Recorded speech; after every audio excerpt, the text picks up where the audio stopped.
Assalamualaikum warahmatullahi wabarakatuh. Kami dari kelompok 5 ingin mempresentasikan materi tentang dimensi psikologi kesehatan mental.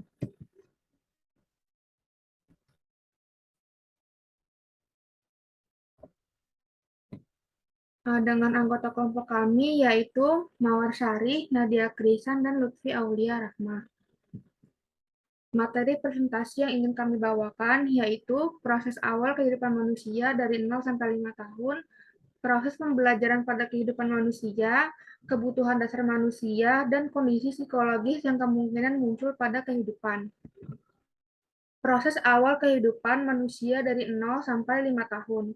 Fase awal yang dinamakan fase anak usia dini 0 sampai 5 tahun merupakan titik awal dari proses pertumbuhan dan perkembangan manusia, yaitu di saat manusia belum lahir atau masih berada di dalam rahim ibu.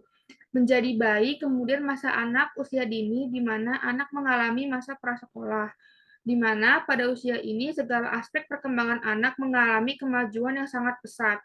Usia 0 sampai 5 tahun dianggap sebagai periode usia emas atau golden age, di mana pada masa ini seluruh aspek perkembangan berkembang dengan pesat menjadi dasar menuju fase perkembangan selanjutnya. 2. Ada fase prenatal, yaitu tumbuh kembang anak berlangsung secara teratur, saling berkaitan, dan berkesinambungan dimulai sejak pembuahan sampai dewasa. Walaupun terdapat variasi, namun setiap anak akan melewati suatu pola tertentu. Permulaan kehidupan manusia dapat ditinjau secara psikologis atau biologis. Secara psikologis, kehidupan manusia dimulai pada saat janin mulai bereaksi terhadap rangsang-rangsangan dari luar telah dimulai sangat awal. 3. Ada perkembangan masa postnatal 3 tahun pertama. Usia dini merupakan fase awal perkembangan anak yang menentukan perkembangan pada fase selanjutnya. Perkembangan anak pada fase awal terbagi menjadi 4 aspek, yaitu motorik kasar, motorik halus, dan penglihatan, berbicara dan bahasa, serta sosial emosi dan perilaku. Selanjutnya akan dibacakan oleh Lutfi. Fase anak usia dini, fase golden age, atau di mana masa yang penting bagi perkembangan anak sebagai individu di kemudian hari. Masa vital, pada masa ini individu menggunakan fungsi-fungsi biologis untuk menemukan berbagai hal dalam dunianya. Untuk masa belajar pada tahun pertama dalam kehidupan individu, Freud menyebutnya sebagai masa oral atau mulut. Karena mulut dipandang sebagai sumber kenikmatan dan merupakan alat untuk melakukan eksplorasi dan belajar. Pada tahun kedua anak belajar berjalan sehingga anak belajar menuasi ruang, mulai dari ruang paling dekat hingga paling jauh. Masa estetik dianggap sebagai masa perkembangan rasa keindahan anak bereksplorasi dan belajar melalui panca inderanya. Fase ini berlangsung sejak usia 2 tahun sampai 5 tahun atau yang biasa disebut fase anak-anak awal. Next.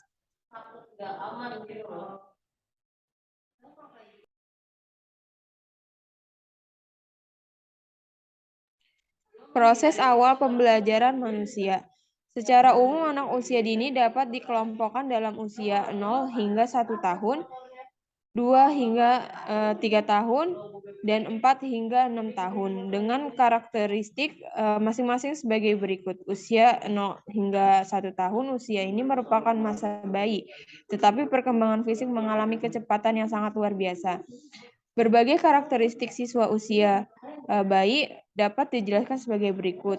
Yang pertama ada mempelajari keterampilan motorik mulai dari berguling, merangkak, duduk, berdiri, dan berjalan. Kemudian yang kedua ada mempelajari keterampilan menggunakan panca indera seperti melihat, mengamati, meraba, mendengar, mencium, dan mengecap dengan memasukkan setiap benda ke mulutnya. Yang ketiga ada mempelajari komunikasi sosial. Bayi yang baru lahir telah siap melaksanakan kontak sosial dengan lingkungan. Komunikasi responsif dari orang dewasa akan mendorong dan memperluas respon verbal dan nonverbal bayi. Next. Usia 4 hingga 6 tahun masa awal memiliki karakteristik sebagai berikut. Yang pertama ada berkaitan dengan perkembangan fisik, anak sangat aktif melakukan berbagai kegiatan.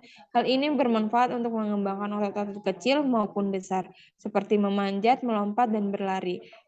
Selanjutnya ada perkembangan bahasa, untuk bahasa juga semakin baik. Anak sudah mampu memahami pembicaraan orang lain dan mampu mengungkapkan pikiran dan batas-batas tertentu seperti meniru atau mengulang pembicaraan. Kemudian selanjutnya yang ketiga ada perkembangan kognitif atau daya pikir yang sangat pesat. Ditunjukkan dengan rasa ingin tahu yang luar biasa terhadap lingkungan sekitar. Hal itu terlihat dari seringnya anak menanyakan sesuatu yang dilihatnya. Dan yang keempat ada bentuk permainan anak masih bersifat individu, bukan permainan sosial, walaupun aktivitas bermain dilakukan secara bersama-sama. Next. Kebutuhan dasar manusia. Kebutuhan dasar manusia merupakan sesuatu yang dibutuhkan oleh manusia untuk mempertahankan keseimbangan fisiologis maupun psikologis. Menurut King 1971, kebutuhan dasar manusia adalah perubahan energi di dalam maupun di luar organisme yang ditunjukkan melalui respon perilaku terhadap situasi, kejadian, dan orang. Sedangkan menurut Roy 1980, kebutuhan dasar manusia merupakan kebutuhan individu yang menstimulusi respon untuk mempertahankan integritas keutuhan tubuh. Berdasarkan pengertian tersebut dapat disimpulkan bahwa kebutuhan dasar manusia memiliki ciri bersifat heterogen, seperti orang pada dasarnya memiliki kebutuhan yang sama akan tetapi karena perbedaan budaya dan kultur yang ada, maka kebutuhan tersebut berbeda. Next. Kebutuhan dasar manusia menurut Abraham Maslow. Abraham Maslow membagi kebutuhan dasar manusia menjadi 5 tingkatan, diantaranya kebutuhan fisiologis, kebutuhan rasa aman dan perlindungan, kebutuhan rasa cinta, memiliki dan dimiliki, kemudian kebutuhan harga diri, dan kebutuhan aktualisasi diri. Next. Kondisi psikologis yang kemungkinan muncul pada kehidupan menurut Revia dan Purwoko 2014. Dinamika psikologis adalah proses yang terjadi dalam kejiwaan individu ketika menghadapi dan menyelesaikan konflik, mencakup persepsi, sikap, dan perilaku. Yang pertama ada komponen kognitif, komponen perseptual yang berkaitan dengan pengetahuan, pandangan, dan keyakinan. Kemudian ada komponen efektif, yaitu komponen emosional yang berhubungan dengan rasa senang atau tidak senang terhadap objek perilaku. Dan yang ketiga ada komponen konatif, merupakan komponen perilaku yaitu komponen dengan kecenderungan bertindak terhadap objek. Ketiga komponen di atas selalu berlangsung bersama-sama dan runtut. Ketiga fungsi kognisi, emosi, dan konasi bisa berlangsung lancar dan harmonis. Namun tidak jarang disertai konflik antara pikiran, perasaan, dan kemauan yang saling berbenturan atau berlawanan. Sekian dari kelompok kami. Kurang lebihnya mohon maaf. Wassalamualaikum warahmatullahi wabarakatuh.